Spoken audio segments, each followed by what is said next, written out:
famous President Franklin D. Roosevelt once said, "Nobody will ever deprive the American people of the right to vote except for the American people themselves, and the only way that they could do this is by not voting."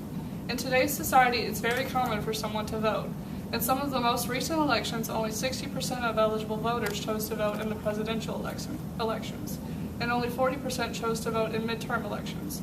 Because not all citizens of the United States were always given the right to vote, all eligible citizens should fulfill their civic duty by going to the polls to vote. Because I have been given the privilege to vote, I think that it's important for citizens to vote in all elections, whether it's local, state, or presidential elections.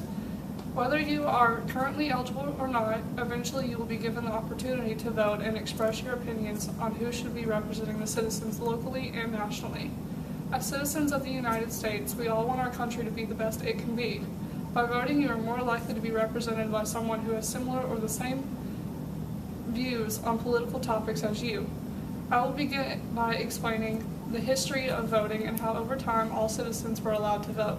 Then I will explain some of the reasons why people decide not to vote and some solutions to these reasonings. Lastly, I will educate you on why you should vote. First, I would like to begin by explaining the history of how all citizens were gradually given the opportunity to vote. When the United States declared its independence in 1776, the only citizens eligible to vote were white, property-owning Protestant men that were over the age of 21. Luckily, this privilege was given to other citizens over time. In 1828, white men can no longer be denied the right to vote based on their religious beliefs. And in 1856, the last state removed its property-owning requirements, which allowed all white men to vote in the elections.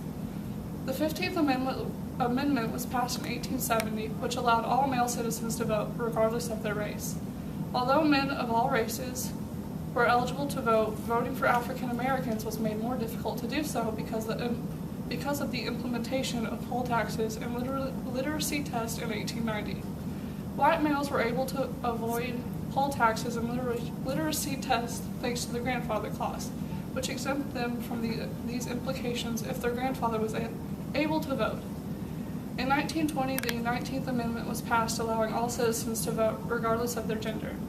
The ratification of the 24th Amendment in 1964 outlawed poll taxes nationwide, which gave more people the right to vote. The 26th Amendment was passed in 1971, which allowed all citizens 18 and over to vote in elections. Next, I would like to explain people's reasonings for not voting. There are many excuses for not voting, but here's some of the most common.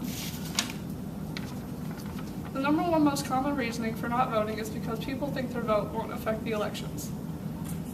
Many people believe that only the Electoral College's votes matter, but your state's representative in the Electoral College is determined by your state's popular vote.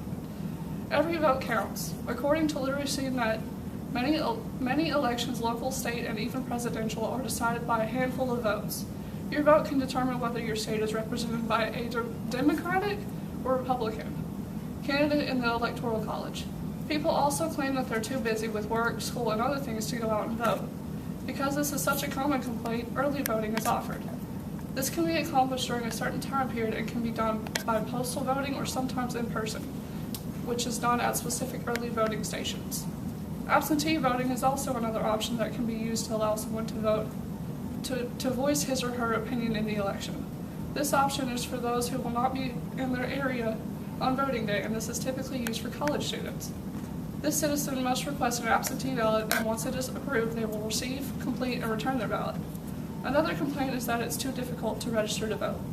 Registering to vote requires you to fill out a voter registration form, which has general information about yourself, and present identification. Then you will be mailed a voter registration card that you are required to take when going to the polls. Voting officials are making it easier for adolescents to register by coming to some high schools and allowing students to fill out the voter registration form and present identification, even if they are not of age at the time. Whenever the student turns 18, they will receive a voter registration card in the mail. Lastly, I will tell you why you should vote. It's important that everyone votes. According to safety and justice, you should vote so you are able to speak your mind and voice your opinion. This is how you let officials know where you stand on the specific issues. Your vote does count, and you can make a difference. Whenever you do vote, you are canceling out a vote for the opposite candidate, giving your candidate a better chance of winning. It will allow you to make changes to your community because you are able to voice your opinion on things that are occurring, whether it's something small or something that can affect the whole country. Finally, I would like to summarize why you should go out and vote. All citizens of the United States weren't always given the privilege of voting, so we should take advantage of it. I have explained some of the many events that occurred before all citizens were allowed to vote. I have explained some solutions to combat the common excuses that are used when someone doesn't vote. I also explained why everyone should vote, whether it's in local, state, or presidential elections.